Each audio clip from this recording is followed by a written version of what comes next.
I am just verklempt to see you. I am such a huge fan of yours, and Verklempt. I love that word. I'm a fucking fan of the word verklempt. verklempt. It gets me right Verklempt. here, man. And I'm always blown away by your performances, and one way is no exception. You're such a Was great. I okay in it? I haven't seen it yet. Was I okay? Yes, you were better than okay. Okay, good.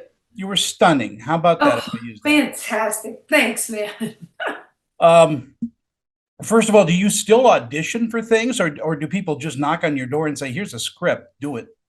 Actually, I had been auditioning a lot, especially in the lockdown, because what else are you gonna do? And it was actually fun to do because I had nothing to do as far as acting goes. We created acting projects for ourselves during that time. But any project that you've ever seen me in, I did not get from an audition, except for Sopranos. And even like Joey, even though I had to do the screen test for it, they already told me I had the part, that it was just a formality. So anything I've ever actually done, no audition. So that must mean I'm not really good at auditions. Well, but you're good at being Drea De Matteo because that's who gets the roles.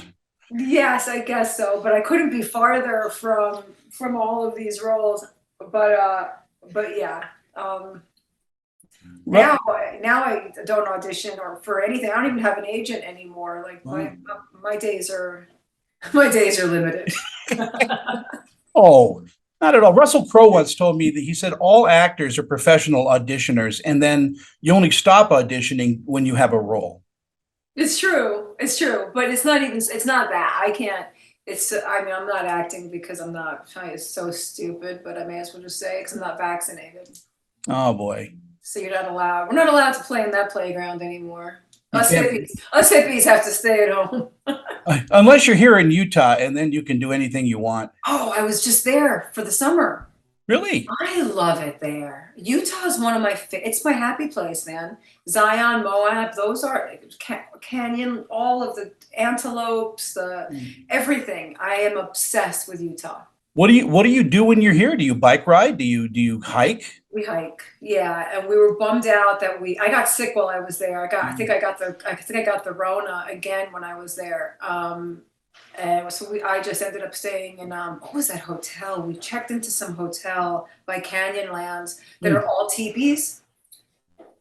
Magic. It's Utah is one of the most magical places in the world as Well, far as that's why I moved here. I was in LA for a long time and came out here, but I love Moab. There is a brewery in Moab that's also a Michelin starred restaurant, I think I was there. the Moab Brewery. Oh, I don't know if actually was I there. You know, when I did this other movie, Collide, that's out right now, the actor that played my boyfriend, David Cade, Yeah. he moved to Utah also out of nowhere. I was like, really? That's so not Hollywood. You're an actor. Like, what do you do in Utah? He's like, it's fine. We can be anywhere now. And he's right. Now, here's the thing. I wanted to do Collide. I wanted to talk to you for Collide as well, but I didn't get onto they didn't let me do the junket. Isn't that weird? And That it is was weird. shot here.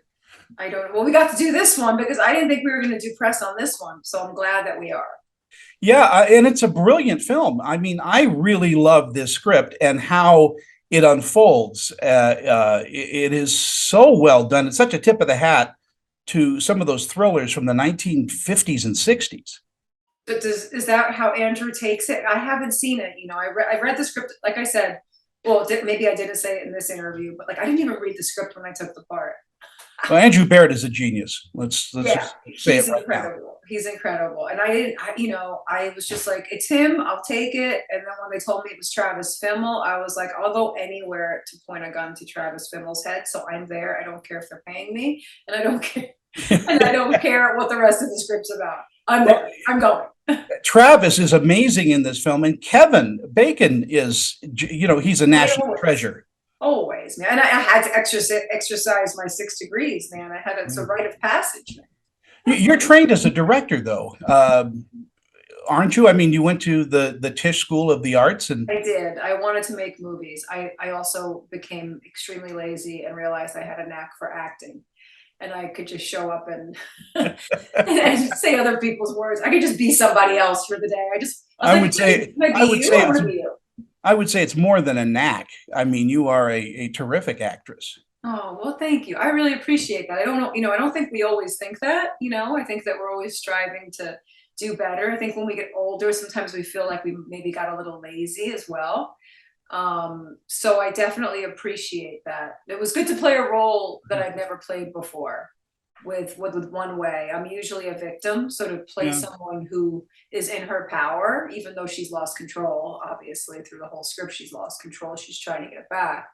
I'd never really played a role like that before, so it was cool. And I've only been playing roles like that this last year, Hmm. which is weird. I've never played all these killer bitches, all these so-called, look, Yeah.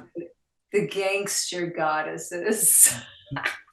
That's that's who you are. Yes. That's what I'm doing. These days I'm selling perfume. These days we're selling gangster goddess perfume. Of course I have to promote that right Well, there's my Christmas list right there. I'll get it right from you. now. So you could smell like a gangster bitch. Hey, I do anyway because I'm Italian. Oh. So there. But in this film, I mean, I'll tell you what. Every piece of this film is so beautifully written and so beautifully involved with each other. I just can't tell you how much I love this film enough. Oh, good. I can't wait to see it. I haven't watched it. I want to watch it on the big screen. So I haven't watched. And like I said, I didn't read it. I didn't thoroughly read it Mm. the way most actors read things. you know, I was focusing mostly on. I mean, I did read it for the intricacies of my character and what was actually happening, because everything that's happening is affecting me through Yeah. the entire yeah. So, but the stuff that's happening on the bus is not affecting me. That is its own story, which is, it's just so cool to watch these films. I don't know if I said this in this interview because I've been doing a few of them, but everything I've been doing lately also takes place in one location. Yeah. And they've been these high concept indie films, and these kind of films don't have that much money. So they take this one location and implode it with action and psychological stuff and all kinds of ideas. And I thought that that was really interesting, that those are the last three projects I've done have been that way. Well, the one thing that COVID has done, is kind of level the playing field for independent films because they're not all big blockbusters, and a lot of these are streaming, with the same vibrato as some of the big blockbuster movies, and so they're being watched. And I'm telling people to watch this film because it is a game changer. Yeah, well, this one's in theaters, right? This is also going to be. Yeah, but it's going to be in video. But I think people are waiting for the video premiere, the streaming premieres now. Yeah, nobody wants to go anywhere. I have to pull teeth to get my family to go to the movie theater. The popcorn is stale. The butter is old. I'm like, are you people not going to the movies anymore? This is one of the greatest American pastimes. Yeah, yeah. I don't know. I don't know if that's changed or how we get it back, but certainly by putting great movies like this one together, I mean that's a great way of getting people to come back. Yeah, Uh, for sure. do you feel that the game is changing a little bit as far as females being empowered in films?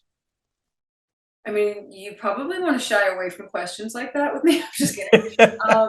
I feel like we're in a very strange time in the world, period. As far as, we're going, we make 20 steps forward and then we take 10 steps back.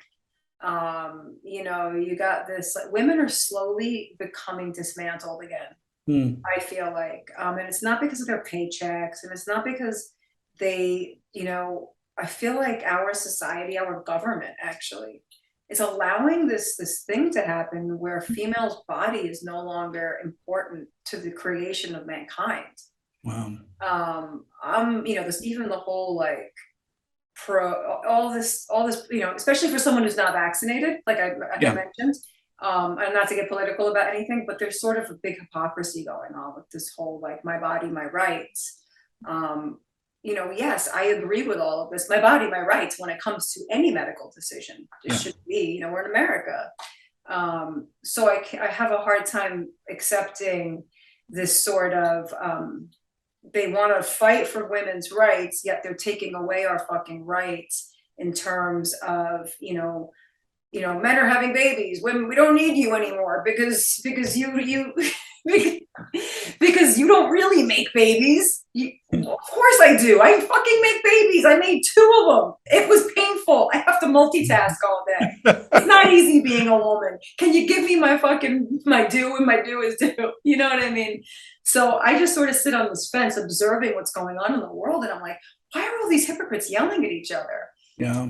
So I do feel like in a role like this, it's cool to be like, my character is Vic. Her name's Vic. Yeah. And in this other film I did, my name was Rocco. So just think about it. I'm playing all these male characters that they decided to just put a female in.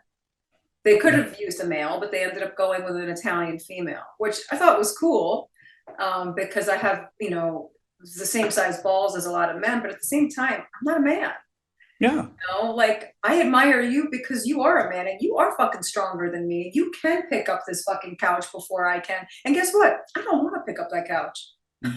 I don't either. I want you to fucking pick it up. You know what I mean? Let's hire some movers, Drea, and we'll get it.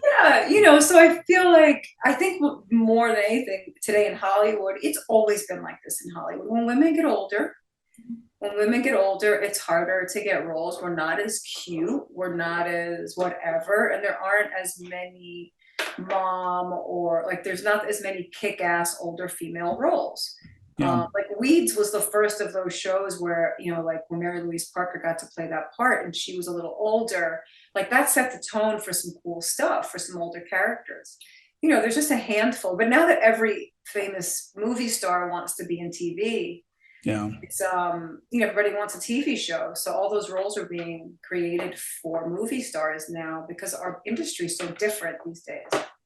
Drea, you're going to have to promise me that we're going to continue this conversation in a longer format because I really want to get into it with you. I really do. And I never stop talking. No, it's amazing. I just love listening. Could you do me one favor? Can you say Christopher in your New Jersey voice? Christopher. There, see. Now I can sleep. Anyway, please, let's get together and do a longer interview.